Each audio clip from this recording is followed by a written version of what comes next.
Hey, this is Family from Extreme Lean TV. I'm here with one of my good friends, and I just wanted to tell you that a lot of people don't know that I did my MBA, but I have here Jonathan, who's also an MBA alum from Ivy here in Canada. How's it going, Jonathan?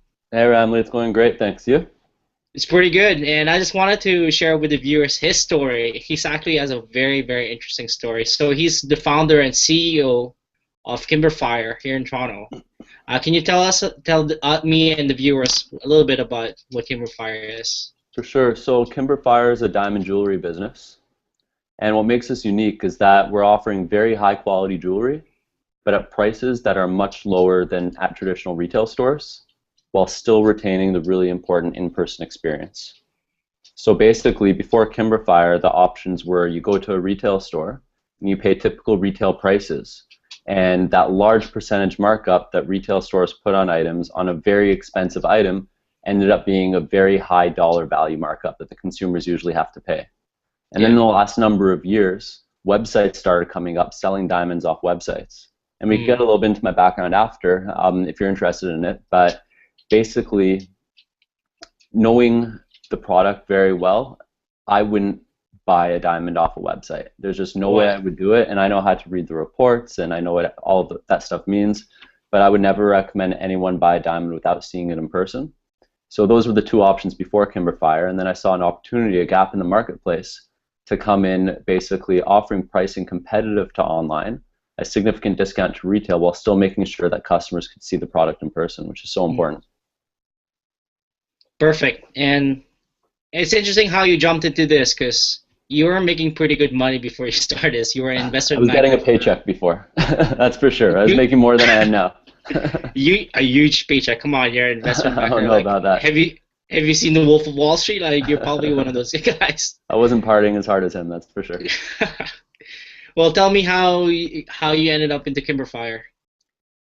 So I was in my third year of investment banking, and prior to investment banking, I was in the diamond business. I started off right after undergrad. I was overseas. I was in Israel cutting diamonds. I was manufacturing, actually sitting in a factory for half the day and doing business development for the other half of the day. And then after that, I was in Belgium working with the De Beers site holder over there. So my friends knew my background, and friends that were thinking about getting engaged. As you know, most guys, they look to their friends and they say, oh, where did you get the ring? Try to find out the best place to go, who you can trust. So a lot of people, knowing that I know the product, would ask me where I would think the best place for them to buy an engagement ring is. And basically, a lot of them I ended up helping them myself, kind of navigating my own connections to help them with their rings because, like I said, the only two options were either a retail store or going online.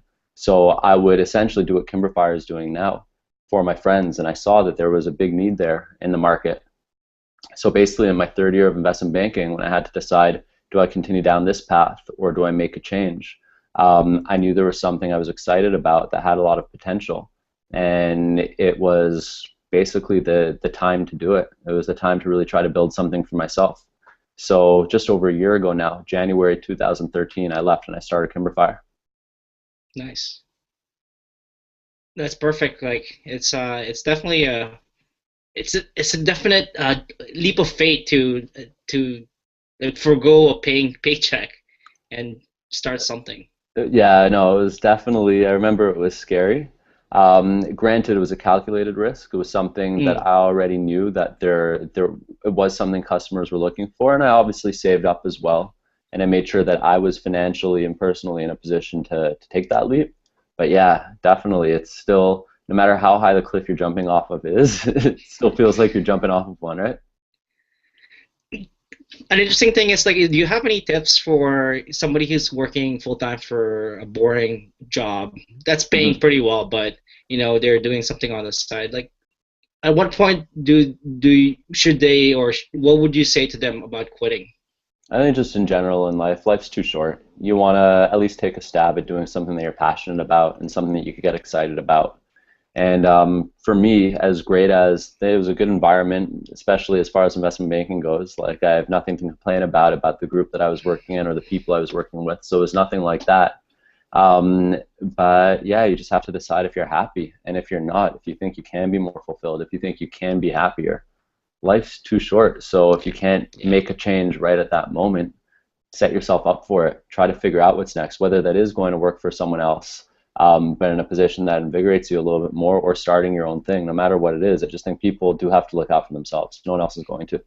Yeah, definitely. And I love this quote from Steve Jobs. It's like you can only really do great work when you love what you do, Mm-hmm. right? No, 100%. And right now, like, I'm excited about getting, I'm not a morning person. Granted, I could still be better in the mornings, but I'm excited about getting up in the morning to go work. And it's hard to stop at night, which sometimes could be a bad thing, and you got to get a hang of that too, a handle on that as well. But no, I'm definitely excited about it, and we'll see where it goes. Nice. Now you said it was a calculated risk to figure out like, oh, I should quit now. What kind of research? Who did you talk to figure that jump out? Yeah, so like I said, I already had potential customers, so there Uh, weren't Kimberfire clients at the time, but I had people at least asking me for the solution that they didn't know whether it existed yet. So I at least knew that there was some customer demand there, and that mm, when there's a little bit of demand amongst my circle, that there's probably a lot more demand out there. So I knew it was something that customers were looking for. Um, Other than that, definitely wanted to make sure it was something that, for instance, it would have been very different if I was working on something that I knew wasn't a hustle first business. So mm, something that I couldn't have early revenue. It would have been a much different transition, I'm assuming. I don't know exactly what that would have been like, but it would have been a different story, and maybe I wouldn't have been able to leave right away. But essentially, it was really just a couple of months since I thought of Kimberfire, and then actually left to start working on it full time, because it was a hustle first business. So I mm. spoke to customers, like I said, when they came to me. I obviously did a little bit more research than that as well. Spoke to people that already did propose and found out where they went.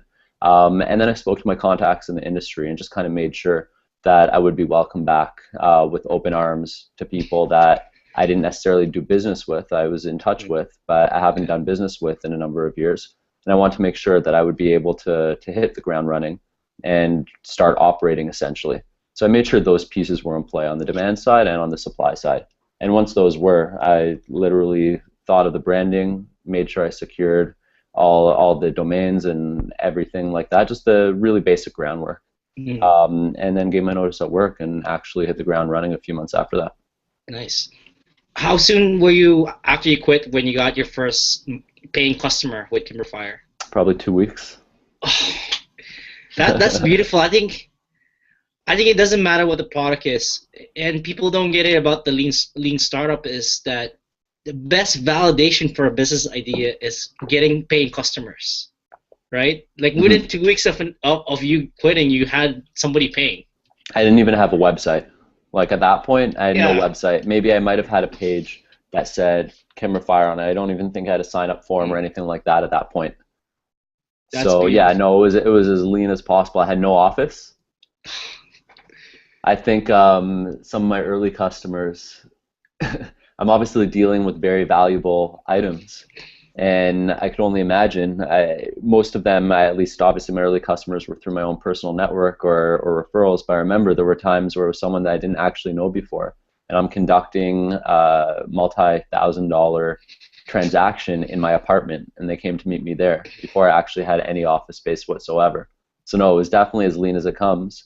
But that was also because even though I knew that there was a little bit of validation there, um, startup as lean as possible. Unless it's actually going to hurt your business, Mm. there's no need for huge investments up front. Once again, it depends on the type of business, but I'm a big believer that people in general could probably establish themselves a lot leaner than they typically do. It's funny you say that, and the big thing that I keep hearing over and over again is fake it before you make it. So Hmm. you didn't really have an office, but I don't even know how well I was faking and inviting people over to my apartment, to be honest. I love that story. What are your tips about hustling, about selling? And it's a big part of business. I wrote an article recently in Panda Daily about why most startups fail is they forgot to sell pretty Mhm. much. What are Well, your tips about selling? yeah, no, you have to do it. Luckily for me, so I'm not a technical person. I'm tech savvy, but I'm not a technical founder by any means.